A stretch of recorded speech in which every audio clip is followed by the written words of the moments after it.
होगी। देखिए आज जो रिकॉर्ड किया था उसमें कुछ माइक की प्रॉब्लम थी, तो लेक्चर शुरुआत में तो साउंड अच्छी दे रहा था, उसके बाद कुछ इश्यूज़ आ गए एंड साउंड क्लियर नहीं थी। तो जब कमेंट्स में देखा और लोगों ने कॉल करके बोला तो मुझे इसे चेंज करना पड़ा। तो मैं इसे दोबारा अपलोड कर रहा हूँ। एक्सट्रीमली सॉरी आप लोगों को थोड़ी परेशानी हुई हो मेरे चक्कर में। मैं कोशिश करूँगा इन चीज़ों को एक बार क्रॉस चेक कर लिया करूँ।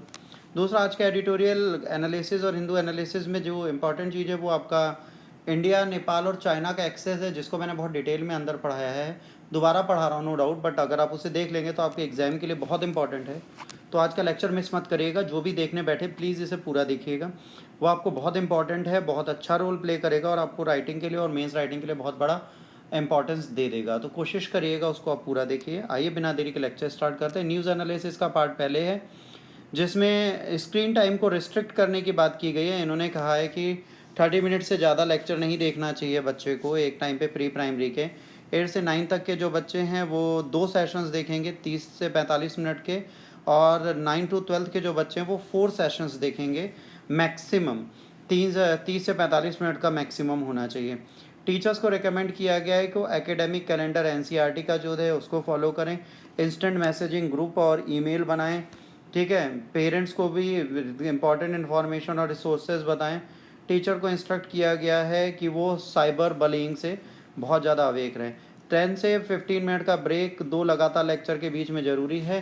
देखिए आइज़ और ब्रेन के डेवलपमेंट की बात करें तो जैसे पहले हम कहते थे कि स्क्रीन टाइम से दूर रहना चाहिए, हम कहते थे टीवी मोबाइल से बच्चों को दूर रखो, आज ये कोविड-19 उल्टा हमें उसी के पास ले जा रहा है, तो उससे रिलेटेड ही ज़रूरी है। कोविड-19 का आफ्टर इफेक्ट्स है। आफ्टर इफेक्ट्स से पहले हमें एक चीज़ समझनी है। देखिए आज की डेट में जो कोविड-19 बढ़ रहा है वो थोड़ा शॉकिंगली बढ़ रहा है। जैसे पहले 1 लाख लेने में हमें 109 दिन लगे, फिर 15 दिन लगे, फिर 10 दिन लगे, फिर 8 दिन लगे, फिर 6 दिन लगे, फिर 5 दिन लगे, फिर 5 दिन लगे, फिर 4 दिन। इस बार जो हमारा हाइक था वो हो गया सिर्फ 3 दिनों में। तो ध्यान रखिए, बहुत बड़ा इशू है। हमें ध्यान देना है कि हम किस तरह से हाइक को कंट्रोल कर सकते हैं, क्या कंडीशन हम अच्छी बना सकते हैं। तो प्लीज़ थोड़ा अवेक रहेंगे तो अपने आप को सिक्योर रख पाएंगे, आप ये ध्यान रखना है।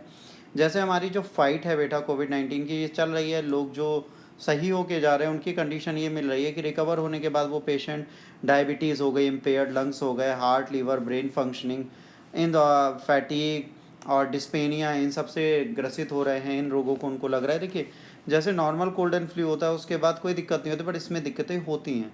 इसमें कुछ ज़्यादा अलग अलग कंडीशंस आ रही हैं, लंग से रिलेटेड बीमारियां बढ़ रही हैं, एक हटने का नाम नहीं ले रही, ये सारे इश्यूज़ चल रहे हैं। तो ये लोगों को ध्यान देना पड़ेगा कि इससे बीमारियां ख़त्म नहीं हो रही, उल्टा बढ़ रही हैं। अब चाइना इंडिया जो है बेटा लाइन ऑफ कंट्रोल में अपनी चीज़ों को जो कर रहा था कि ट्रूप को हटाना है, तो उस डिसएंगेजमेंट को आगे कंटिन्यू रखने जा रहा है। देखिए डोकलाम इशू के बाद हाई लेवल ब्रिगेडियर और आर्मी और लेवल की मीटिंग नहीं हुई थी, बट अब जाहिर सी बात है अब ये दोबारा होगा। देखते हैं क्या होगा। इसके बाद कोशिश की जा रही है एलएसी से चाइना और इंडिया पीसफुली हट जाएं। देखिए रेंजर्स ने 3 टाइगर्स को काजीरंगा में गाइड किया कि वो अच्छे और सेफ साउथ प्लेस में चले जाएं, जहाँ पर हिल है, जहाँ पर काजीरंगा बचा है। सबसे बड़ी बात है 95% काजीरंगा डूबा हुआ है। सेकंड ईयर में ऐसा हुआ है, पिछली बार हमने राइनो के बारे में ये कंडीशन पढ़ी थी। देखिए सिंपल सी चीज़ है, आज की डेट में क्लाइमेट चेंज का सबसे बड़ा रोल है। कहीं पर जो रेन है वो अनइवन हो रही है। आज अनइवन रेनफॉल से सबसे बड़ा इशू क्या हो रहा है, कहीं पर फ्लड आ जाता है, कहीं पर सूखा पड़ जाता है। इस बार तो फिर भी हमारा मानसून थोड़ा रेगुलेटेड है, बट क्लाइमेट चेंज एक बहुत बड़ा इशू है। देखिए एनिमल्स आज डूब रहे हैं, तो अब ये मत भूलिए फ्यूचर ह्यूमंस का भी ऐसे ही है। तो हमें कोशिश करनी चाहिए कि हम इन्वायरमेंट को प्रोटेक्ट करें। आज की डेट में कोविड-19 के टाइम पे भी कई ऐसे इश्यूज़ और एडिटोरियल हमने पढ़े हैं जिसमें हमने कहा कि भाई हम अपने आप को सिक्योर और मैनेज नहीं कर पा रहे, तो हमें इसे मैनेज करने की कोशिश करनी पड़ेगी। इसके बाद अगला है आईसीएमआर ने बोला भाई देखिए 2 हैं, एक काइटोकिन्स थी और एक टिक्सिजुम्बिन थी। इन दोनों मेडिसिन को यूज़ करना था। एक क्या करती है, नेट्रलाइज करती है वायरस पार्टिकल्स को, स्पेशल सेल्स बेस्ड के। ये यूज़ करी जा सकती है। एक्यूट रेस्पिरेटरी डिस्ट्रेस सिंड्रोम को सही करती है। और दूसरी थी जो पॉजिटिव इम्यून सिस्टम को बूस्ट करती थी। तो इसके लिए मंडे को बाइकॉन एक कंपनी उसने बनाया, इन्होंने कहा इससे डेथ रेट कम हुआ है, बल्कि भार्गव ने कहा इससे कोई फ़ायदा नहीं हुआ, अभी कोई प्रॉमिसिंग रिजल्ट नहीं मिल रहे। तो दोनों स्टेटमेंट अपनी जगह कॉन्ट्राडिक्टरी दे रहे हैं। अब दूसरी चीज़ है, इसका यूज़ लिमिटेड करने की बात की जा रही है। जहाँ पर एक्यूट प्रॉब्लम्स हैं, जहाँ पर रिस्ट्रिक्ट यूज़ एमरजेंसी है, ऐसे करना चाहिए। फेज़ 4 ट्रायल इससे सपोर्ट करेगा। जाहिर सी बात है कोशिश ये करनी चाहिए कि मॉर्टेलिटी ख़त्म हो रही है, मानते हैं, बट अभी इसको और प्रॉपर टेस्टिंग की ज़रूरत है। और ड्रग्स भी आपकी अभी तक जेन्युइनली सही नहीं मानी जा सकती।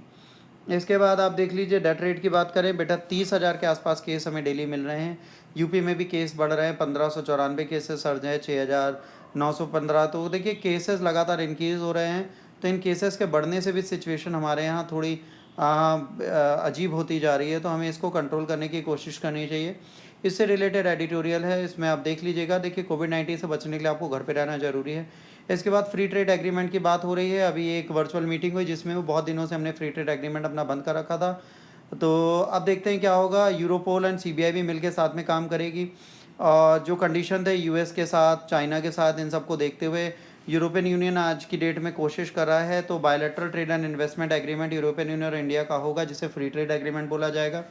कोविड-19 की कंडीशन चल रही है, चीज़ें बहुत बुरी हैं, हमें कोशिश करनी चाहिए। यूरोपियन यूनियन ने बोला कि इंडिया का जो ट्रेड है यूरोपियन यूनियन से 3% है ग्लोबल ट्रेड, बल्कि ये ज़्यादा होना चाहिए। 11% टोटल इंडिया का ग्लोबल ट्रेड है जो इन्वेस्टर्स और पार्टनर के साथ मिलकर होता है।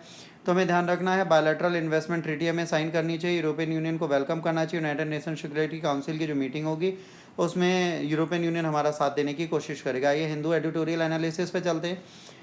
तो ऑलरेडी वैसे भी एक लेक्चर पूरा बर्बाद हो चुका है आप लोगों का, इसके लिए एक्सट्रीमली सॉरी। डिलेड होने के लिए भी सॉरी, क्योंकि मुझे थोड़ा लेट अपडेट हुआ, मैं बाहर था, इस चक्कर में अभी आया हूँ। देखिए दो है, एक स्टैंड ऑफ वाला आपका ये एडिटोरियल है, दूसरा आपका ईरान, इंडिया और चाइना को देखा गया, क्योंकि पहले आई चल रहा था, अब IIC हो गया है। तो चाइना बीच में घुस गया है। तो अब समझिए क्या है, ये स्टैंड ऑफ वाला एक इशू है और एक ये है। देखिए पहले जब हमारी बात होती तो इंडिया क्या कहता था, इंडिया स्ट्रिंग ऑफ पॉल्स के ऑप्शन में, ये इंडिया मान लीजिए है, तो वो स्ट्रिंग ऑफ पॉल्स के ऑप्शन में चाह रहा था कि ये पाकिस्तान में यहाँ पे इन्होंने अपना पोर्ट बना रखा है, तो हम यहाँ पर इस पोर्ट को इनको ना दें। तो इन्होंने अपना पोर्ट बना रखा था यहाँ पर। तो ये चाहबार पोर्ट जो है इंडिया डेवलप कर रहा था, इसकी कंडीशन सारी इंडिया के पास थी, सारी प्रॉमिसिंग इसकी थी, सारे कमिटमेंट इसके थे। 2003 में इस पोर्ट की बात की गई थी, तब से ये पोर्ट हमने बनाने की बात की थी। इसकी कंडीशन हमारे लिए बहुत इंपॉर्टेंट थी, इसको हम बना के सही से रखना चाहते थे। तो ये चाहबार पोर्ट की सारी कनेक्टिविटी हमें मिल रही थी। इसके बाद पाकिस्तान का ब्लॉकेड हमें अवॉइड करना था ट्रेड करने के लिए सेंट्रल एशिया और बाकी पार्ट से। तो हम कोशिश कर रहे थे इस अल्टरनेटिव पाथ को हम यूज़ करें और अपने पड़ोसी से थोड़ी प्रॉब्लम जो थी उससे बचें। तो ये रिज़ल्ट था कि ये प्रोजेक्ट जो था 2016 में नरेंद्र मोदी गए तेहरान में, इन्होंने ट्राइलेटरल ट्रीटी साइन की ईरान अफ़गानिस्तान के साथ मिलके, और कहा 10 साल का लीज डेवलपमेंट भी इन्हें मिला है ना, operate 2 terminals and 5 hetero berths, और इसी का इन्होंने प्री ट्रेड जोन भी मिला। अपॉर्चुनिटी बनी कि ये बिल्ड करें 628 किलोमीटर लंबी रेल रूट। बट इसके बाद गवर्नमेंट ने 2018 में चाबार पोर्ट को यूज़ भी किया, 500,000 टन्स का कार्गो अफगानिस्तान में भेजा भी। तो ये सारी पॉजिटिविटी हमें दिखी, ऐसा नहीं कि कोई फ़ायदा नहीं था। अब देखिए समझिए क्या है, जैसा आप इस मैप पे ध्यान देंगे तो आपको सॉरी पहले एडिटिंग पे डाल दो। देखिए इन सब जब मैप्स पे आप ध्यान देंगे तो आपको क्या पता चलेगा, आपको ये पता चलेगा। देखिए इंडिया को चाइना चारों तरफ से, ये चाइना है, ये इंडिया है। ये देखिए ये चाइना ने अपना पोर्ट बनाया, ये चाइना ने अपना पोर्ट, ये चाइना ने मालदीव में भी एक आइलैंड खरीद लिया। यहाँ पे भी रीज़न समझिए, इंडिया बे ऑफ बंगाल और अरेबियन सी में मास्टर थी, इंडियन ओशियन के पास भी उसके पास कुछ पोर्ट्स थे। तो वो ऑलरेडी कहीं ना कहीं कमांडिंग पोजीशन में थी, इस नेबरिंग में सबसे बड़ी कंट्री के रूप में ये थी, जो Indian Ocean, Bay of Bengal और अरेबियन सी को कंट्रोल करती थी। और यहाँ से इसको कोई टैकल नहीं करता था। चाइना ने कहा कि अगर कल को बैटल होती है तो इन फ्रंट्स पे तो इन्हें हम परेशान कर सकते हैं, इनका क्या। तो इन्होंने अपनी चीज़ें बदली। तो बांग्लादेश के साथ रिलेशन अच्छे के, म्यांमार के साथ, इवन यहाँ पे आइलैंड्स फ्री इन्होंने लिए, उसमें अपने काम करने स्टार्ट किए जो म्यांमार के ही थे। इसके बाद श्रीलंका, फिर मालदीव में इन्होंने आइलैंड ख़रीदा, फिर पाकिस्तान। अब देखिए पाकिस्तान के जस्ट आगे चाबार पोर्ट आता था, जो किसका था, इंडिया का। इंडिया इसे डेवलप कर रही थी और इंडिया इसे काउंटर मानती थी, किसका, इसका, ग्वादर पोर्ट का। बट ये चाबार पोर्ट आज की डेट में थोड़ा प्रॉब्लमेटिक है, क्लोज होता जा रहा है इंडिया के लिए। रीज़न दो हैं बेटा। पहला रीज़न ये समझिए कि जब इंडिया किसी भी कंट्री के लिए काम करती है तो बहुत प्रॉपर मैनर में करती है। इसको मैं आपको वाइट शीट में समझाता हूँ, अब इसे समझिए पहले।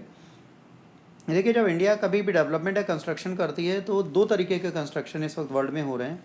एक हो रहा है ग्रोथलेस डेवलपमेंट, ठीक है, डेवलपमेंट है पर उसमें कोई ग्रोथ नहीं है, एक ग्रोथ एंड एम्प्लॉयमेंट वाला डेवलपमेंट। चाइना ये मॉडल फॉलो करता है, जिसे डेब्ट ट्रैप्ड भी बोला जाता है। इसमें क्या करता है, वो रॉ मटेरियल अपने यहाँ से लाता है, मैन पावर अपने यहाँ से लाता है, आइडियाज़ अपने यहाँ से लाता है, वो बस आपके यहाँ तैयार चीज़ लाता है और आपका एरिया डेवलप करके चला जाता है। ना मेन फोर्स यूज़ करता है, ना आपका फाइनेंस, ना आपका नेचुरल रिसोर्सेज, बस आपको एक बिल्डिंग नहीं खड़ी करके दे देता है। फिर आपसे अपने कर्जे मांगता है तो आप दे नहीं पाते। तो जैसे लीजिंग ले लेता है 99 ईयर्स की, 99 ईयर्स की, कभी 10 ईयर्स की, कभी 15 ईयर्स की, तो ये चीज़ें लेता है। जब ये लेता है तो क्या होता है, इसकी आर्मी कंपनी के साथ इंटाइटल्ड होती है, तो ये इनके प्रोटेक्शन का भी काम करता है। जैसे बेल्ट रोड इनिशिएटिव है, वहाँ पर क्या है, जब ये बनाएगा तो जहाँ जहाँ बना रहा है वहाँ पर अपनी आर्मी डिप्लॉय कर रहा है इसको सिक्योर करने के लिए, तो दूसरे नेशन में भी इसकी आर्मी का एक्सेस मिल जाता है।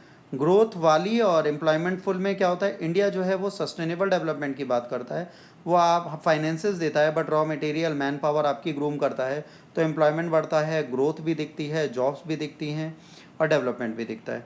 तो इंडिया एक ट्रस्टिंग पार्टनर है, बट प्रॉब्लम यहाँ पे क्या हुई है, इंडिया ट्रस्टिंग पार्टनर है हम मानते हैं, बट यहाँ प्रॉब्लम सिंपल सी बेटा ये है कि इंडिया के ट्रस्टिंग पार्टनर होने के बाद भी आज हमें बेनिफिट नहीं मिल रहा। हमें बेनिफिट इसलिए नहीं मिला कि इंडिया कहीं ना कहीं थोड़ा अपनी पॉलिटिक्स में फंस जाती है, और चाइना यहाँ पर बहुत ज़्यादा सिक्योर है।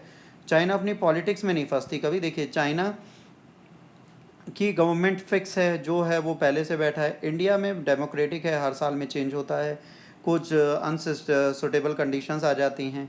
परमानेंट 5 में हम हैं नहीं, P5 में चाइना है। तो भाई ईरान के साथ जब ईरान न्यूक्लियर डील ख़त्म हुई तो इनको ये लगा कि भैया चाइना सिक्योर है इंडिया के कंपैरिजन, इंडिया का कोई स्टैंड अप इंटरनेशनल मार्केट में इतना अच्छा है नहीं। यूएस ने धमकी दी थी सैंक्शन लगाने के लिए, क्योंकि यूएस और चाइना हमेशा एंटी रहते हैं, तो कोई टेंशन ही नहीं है, चाइना उसके एनिमीज़ के साथ है। पर इंडिया ये नहीं कर सकता, तो उसने ईरान के काम छोड़ दिए। 2019 और 2020 में कोई भी इनके बजट में चाबार पोर्ट की बात नहीं की गई, ना कुछ किया गया। तो जो मेट्रो लाइन, जो रेल लाइन इन्होंने कमिट की थी, वो इसे पूरा नहीं करना चाह रहे थे, ये चीज़ इनको दिखने लगी। तो इन्होंने ये कहा कि भैया जब आपको पूरी नहीं करनी तो कोई बात नहीं।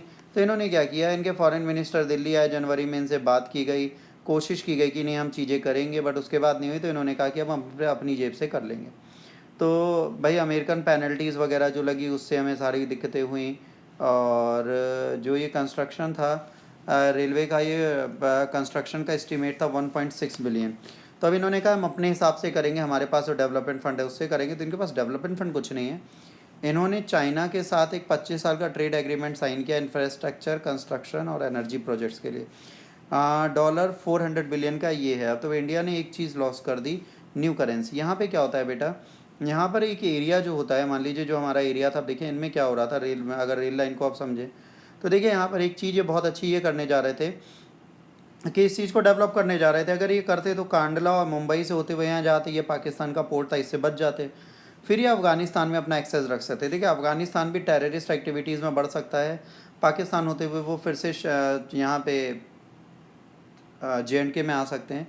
तो इसकी टेररिस्ट एक्टिविटीज़ को ख़त्म करने का काम सिर्फ पाकिस्तान चाहे तो कर सकता है, क्योंकि तालिबानी ग्रुप से यही बात करता है। अब हम इनको डेवलप कर रहे हैं, इनकी गवर्नमेंट के साथ मिलकर काम कर रहे हैं, तो कहीं ना कहीं हम तालिबानी को वैसे ही नाराज़ करते रहते थे। अगर यहाँ चाइना घुस गया तो चाइना इनको मिसयूज़ करेगा इंडिया के अगेंस्ट। तो हम नहीं चाहते थे कि ईरान और अफ़गानिस्तान में चाइना की मोनोपोली बढ़े, और ये बहुत ट्रस्ट करते थे इंडिया पे। बट कहीं ना कहीं हमारा लूप होल है कि हम ऐसे एक ट्रस्टिंग पार्टनर को खो रहे हैं अपने इंटरनेशनल प्रेशर में। हम और कुछ नहीं बोलेंगे, एक इंटरनेशनल प्रेशर है। अब दूसरा इंपॉर्टेंट एडिटोरियल बेटा यहाँ पर है, the stand of and China India policy dilemma. यहाँ पर सबसे बड़ी बात है, जो यहाँ पर कॉलेज है इंटरनेशनल स्टडीज़ का, संघई का, उसने बोला है कि भैया इंडिया जो बहुत ज़्यादा प्रॉब्लम दे रहा है, स्ट्रेटजीज अपना रहा है, डोकलाम में भी इशूज़ थे। तो कह रहा है अब एक टाइम था LIC में, जो चीज़ हुई अभी वो फेडअप होके बीजिंग ने किया है इंडिया को लेसन टीच करने के लिए। तो सीधी बात है, ये न्यू नॉर्मल का तरीका नहीं है। यहाँ इंडिया और चाइना के टाइज आज टूट रहे हैं। तो कहा गया चाइना 3 नोज़ की बात करता है, no weakness, no concession, no defence, defensive defence. अगर इंडिया कुछ डिफेंस करेगा इसके अगेंस्ट खड़ा रहेगा, कोई कंसेशन इंडिया को नहीं देगा, कोई वीकनेस इंडिया की नहीं दिखेगा। तो वो अपनी वीकनेस नहीं दिखाता, अपने आप को हमेशा स्ट्रेंथन दिखाता है, 3 नोज़ पे वर्क करता है। अब जाहिर सी बात है, बहुत पॉसिबल एरियाज़ हैं जहाँ से अपॉर्चुनिटीज़ है कि इंडिया को ये टेक डाउन कर पाए। पहले तो मैकमोहन लाइन पे ये लाइन ऑफ ईस्ट अस्कई चीन और वेस्ट में जाता है, उसके बाद जो टेरिटरीज़ हैं अरुणाचल प्रदेश की, इनको सीज़ कर JNK में परेशानी कर सकता है। दूसरा माइस्ट, नागीज़ और कश्मीरीज़ को सपोर्ट करके हमारे अनरेस्ट फैला सकता है। बट एक चीज़ ये समझनी है कि ये रिएक्टिव एक्शन है, टिट फॉर टैट वाली कंडीशन है। जब इन्होंने ऐसी कंडीशन की तो हमारे नेशनलिज्म फिर से बढ़ गया, और कहीं मेड इन चाइना जो था उसकी जगह मेक इन इंडिया के कॉन्सेप्ट में आज हम आ चुके हैं। तो कहीं ना कहीं चाइना का ज़्यादा लॉस है। मिलिट्री कॉन्फ्लिक्ट अगर फ्यूचर में होता है तो इसमें सबसे ज़्यादा लॉस सिर्फ एक ही कंट्री का होगा, वो है चाइना। देखिए हमारे रिलेशन अगर हम इसको देखें तो आज इंडिया चाइना के रिलेशन उतने ही इंपॉर्टेंस रखते हैं जैसे इंडिया US और चाइना के, क्योंकि लिंक्स ही हैं जो बहुत बड़ा ट्रेड और कम्युनिटी और ट्रेड देता है और बहुत बड़ी इकोनॉमी पावर देती है। तो हमें समझना पड़ेगा। इसका देखिए चाइना इंडिया को कहाँ से ट्रबल्स, एंडलेस ट्रबल कहाँ से हो सकती हैं। अब जाहिर सी बात है अगर इंडिया को कोई ये परेशान करेगा तो इंडिया प्रिवेंट करेगा चाइना का कि वो इंडियन ओशन में ना पहुंचे। तो इंडियन ओशन में पूछने का एंटी चाइना अलायंस है, US, Japan, Australia, Vietnam, Indonesia इन कंट्रीज़ के साथ मिलेगा। इसके बाद ये अपनी स्ट्रेटजी बढ़ाएगा, ग्लोबल इंडस्ट्रियल चेन बढ़ाएगा, इंडो पैसिफिक स्ट्रेटजीज़ में बढ़ाएगा, बैलेंस करेगा, मिलिट्री इकोनॉमिक पावर में अपने आप को एक्सपेंड करेगा, इंटरनेशनल ऑर्गेनाइजेशन जैसे G7 है उन सब से जुड़ेगा ताकि चाइना को वीकन करे इंटरनेशनल अफेयर्स में। एच फॉर इंडिया क्या है, जाहिर सी बात है कि supply line practical war experience अब इंडिया के पास बहुत ज़्यादा है, बॉम्बिंग की कैपेबिलिटीज़ और रेंजिंग में कहीं ना कहीं ये बहुत आगे हैं। बस उसको छोड़ के अगर कॉन्फ्लिक्ट होता है शॉर्ट टाइम का तो चाइना को बेनिफिट है, पर प्रोलॉन्ग में उसको डिसएडवांटेजेस ही हैं। ठीक है, इंडिया अगर कल को कुछ होता है तो जाहिर सी बात है वो यूएस से बार्गेन कर सकता है और वो अपने ऑब्जेक्टिव अटेंड करने के लिए यूएसए का साथ दे सकता है। अगर ये दोनों साइड्स एंड करती हैं तो फ्यूचर में ये याद रखिए कि चाइना इंडिया को बीट नहीं कर सकती। ये चीज़ हमको समझनी पड़ेगी कि चाइना की इतनी कैपेबिलिटीज़ हैं कि इंडिया को बीट करे। हाँ, वो कुछ गेन हमारे साथ रख सकते हैं, जो हमारे सोशल पॉलिटिकल डिफरेंसेस उनका फ़ायदा कर सकते हैं। स्ट्रिंग ऑफ पल्स का जो ऑप्शन मैंने आपको बताया था उसके थ्रू वो हमारे इंडियन ओशियन में हमें घेर सकते हैं। तिब्बत रीजन में ट्रूप डिप्लॉय कर सकते हैं, चाइना पाकिस्तान इकोनॉमिक कॉरिडोर में ट्रूप डिस्ट्रॉय कर सकते हैं, ग्वादर पोर्ट से हमें परेशान कर सकते हैं और ये कुछ नहीं कर सकते हैं। इसके बाद बेटा ये जो 3 एडिटोरियल हैं आपका, ये एडिटोरियल एंड अगला एडिटोरियल, ये सारा कोविड-19 से रिलेटेड है। डेटा की बात कर रहा है, साइंटिस्ट की आइडियोलॉजीज़ की बात कर रहा है और इन्वायरमेंट की बात कर रहा है। देखिए जब कोविड-19 आया तो जाहिर सी बात है डेटा हमारे पास बहुत क्लियर होना चाहिए। उसकी हमें डेटा कि कितने इन्फेक्शन है, कितने क्योर हुए, कितने मरे, ट्रांसपेरेंट डेटा में देना चाहिए। उसके बाद हमें देखना चाहिए कोविड-19 क्यों फैला है, साइंटिस्ट की बात और जो सिक्योरिटी मेजर है उनको हम हमेशा फॉलो करें। दूसरा, इन्वायरमेंट को इग्नोर ना करें। जैसे आप देखिए हमारे जो इन्वायरमेंट मिनिस्टर ने धड़ाधड़ सारी चीज़ें इन्वायरमेंट असेसमेंट इम्पैक्ट रिपोर्ट को देखते हुए उसको छोड़ते हुए सारी चीज़ें पास कर दी, उसको नहीं देखा। तो कहीं ना कहीं इन्वायरमेंटल इश्यूज़ हमारे यहाँ बढ़ते जाएंगे, इसे समझना है। तो हमें देखना चाहिए कि हम इसका कैसे कर सकते हैं। तो इन तीनों पर है, आप इस एडिटोरियल को पढ़ेंगे तो आपको बेसिक पॉइंट समझ में आ जाएंगे। इसके बाद फील्ड ऑन ट्रैक बेटा क्रिकेट से है। जैसे आपको पता है कोविड-19 में बहुत दिनों तक क्रिकेट और इंटरनेशनल कोई भी इवेंट नहीं हो रहा था। इसी बीच वेस्ट इंडीज़ एंड इंग्लैंड के बीच में टेस्ट क्रिकेट कराया गया जिसमें वेस्ट इंडीज़ जीता, इंग्लैंड हारा। बट ये एक होप दिखा रहा है फ्यूचर में कि इस पैंडेमिक में हम कहीं ना कहीं गेम्स को धीरे धीरे रीस्टार्ट कर सकते हैं, प्रिकॉशंस के साथ, नॉर्म्स के साथ, कई रूल्स, कई रेगुलेशंस आए। तो बस इससे ज़्यादा ज़रूरी बहुत कुछ नहीं है, बट हाँ एक एडिटोरियल है तो आपकी नॉलेज में होना चाहिए, इसलिए मैं आपको इसे बता दे रहा हूँ। इसके बाद अगला जो आपका है वो तबलीगी जमातियों वाला है। तबलीगी जमातियों का बेटा एक बुक है, जिया उस सलमान ने लिखी है, इसके बारे में आप पढ़ सकते हैं यहाँ से। ये बुक है तबलीगी जमाती का आइडिया जो है उसके बारे में सारा लिखा है, कोविड-19 में इनके ऊपर क्या इश्यूज़ आए थे, क्या था। इस बुक के राइटर का नाम याद रख लीजिएगा, बाकी कुछ नहीं याद रखना। इसके बाद अगला आपको ये जो यहाँ देखना है, देखिए जब कोविड-19 फैला तो आप एक चीज़ समझिए, जब लॉकडाउन आपने लगा दिया उससे पहले तबलीगी जमाती लोग आ चुके थे, वर्ल्ड वाइड लोग आए थे। अभी हिंदू में डेली आ रहा है कि इनको बेल दे रहा है हाई कोर्ट से इनको बेलिंग मिलने लगी और ये बेल पे अब आने लगे हैं। 7,000 10,000 देके फॉरेन नेशनल बेल पे अपनी कंट्री जा रहे हैं। तो जब 22 मार्च के बाद इन्होंने कहा, वनडे कर्फ्यू का तीसरे दिन इन्होंने लॉकडाउन पूरा लगा दी, इंटरनेशनल ट्रैवलिंग बैन हो गई। तो अभी बेचारे बाहर कैसे जाते? आपने कहा जहाँ रुके वहीं रुके रहो, तो तबलीगी जमाती भी उसी प्लेस पे रुके रहे, उसी बिल्डिंग पे रुके रहे अपने घर जाने का रास्ता साफ करने के लिए। बट आप ये कहा कोविड-19 इन्होंने फैलाया, तो याद रखिए कोविड-19 किसी रिलीजन की देन नहीं है। कोविड-19 फैलाने के बहुत बड़े कारण हैं, उनको आपको ध्यान रखना पड़ेगा। तो आप कोविड-19 को रिलीजन से जोड़ के ना देखें, तभी आपका बेनिफिट होगा। आज के लिए बेटा इतना ही है। मेंस का क्वेश्चन आपका सामने है, क्या 1962 की चाइना इंडिया वॉर में जो हेल्प चाइना ने मेंटेन की पीस एंड स्टेबिलिटी की वेस्टर्न फ्रंट पे बहुत समय तक चला, और डायरेक्ट ये एक कॉन्सेप्ट था जिसमें सोवियत और अमेरिका जो है अपने एम्बिशन यूज़ कर रहे थे इंडिया को यूज़ करके चाइना को कंटेन करने के लिए। तो आप इस पे आंसर लिखने की कोशिश करिए। मैं समझता हूँ आंसर आजकल बहुत कम लोग लिख रहे हैं, सब थोड़ा बोर हो रहे हैं, बट प्लीज़ मेंस राइटिंग बहुत ज़रूरी है, आप करिए। आज का एडिटोरियल इतना ही। Thanks for liking. अगर आपको अच्छा लगे लाइक शेयर और सब्सक्राइब करें। कोई इशू लगे तो प्लीज़ उसे ज़रूर बताएं कमेंट बॉक्स में, ताकि मैं उसे इंप्रूव करूँ। थैंक्स फॉर ऑल स्टूडेंट्स जिन्होंने मुझे कॉल किया, मुझे बताया कि लेक्चर में साउंड की प्रॉब्लम है। God bless you all, take care, bye bye.